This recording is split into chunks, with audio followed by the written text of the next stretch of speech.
Hello everybody, our project is cracking the neural code for sensor perception and locomotion, or simply neural decoder. I am Ayse Idman and I prepared this project with my friend Kaan, and it is supervised by the Dr. İsmail Uyanık. Neural systems are still a mystery that has not been fully cracked. We try to find an approach to solve this problem. So our ultimate goal is to construct a machine learning neural decoder, with the input being neural activity and the output being external variable. For the purpose of this project, we used the neural signal recorded from black ghost knifefish, which has less complex neural signal as compared to the primates. Previous studies shows that black ghost knifefish tend to stay inside the refuge naturally. Let me show you real recordings of black ghost knifefish when the refuge moves sinusoidally. As you can see, the fish tries to move with the refuge. Now I want to talk about our solution methodologies. First thing we did was to find the most relevant feature, or as known as outside variable.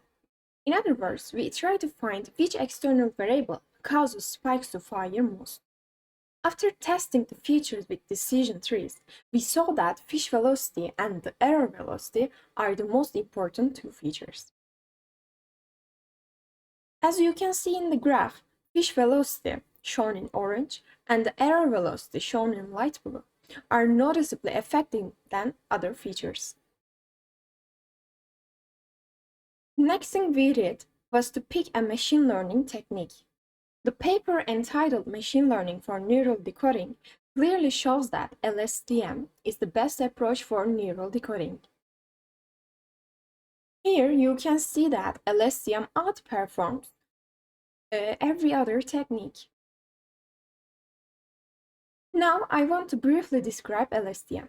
First of all, it is a kind of recurrent neural network, which means that it can store the previous inputs to make prediction about present. This is why it is useful for time series problems. Here you can see the overall structure of LSTM. Hi, I am Kaan and I will be presenting our projects from now on. After deciding to use LSTM as the machine learning technique and choosing the fish velocity as output variable, now we can finally move to the training part of this project. First, I want to discuss our output and input data. Well, the output data is fish velocity of black ghost knifefish and it is sampled at 25 Hz. And input data consists of 3 neurons recorded when the refuge moves sinusoidally. We cannot simply use raw recordings because of its high sampling rate. So we had to perform some preprocessing techniques such as applying Gaussian window to make discrete neural data continuous and downsampling. You can see the original input data. Each color represents different neurons. One of the preprocessing technique we took advantage of was the sliding window.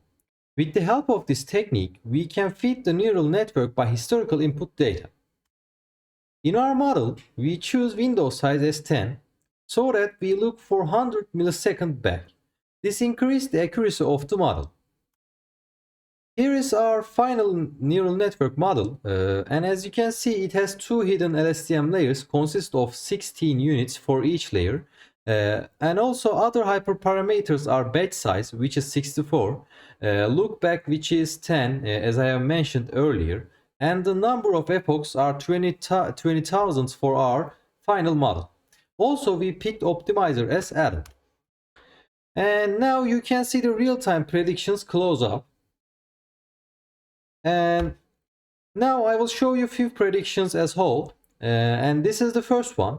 Also note that the orange ones are real and the blue ones are predictions of our model. Here comes the second prediction, and here comes the last one. And it can be seen that the results are pretty consistent. And thank you for listening us.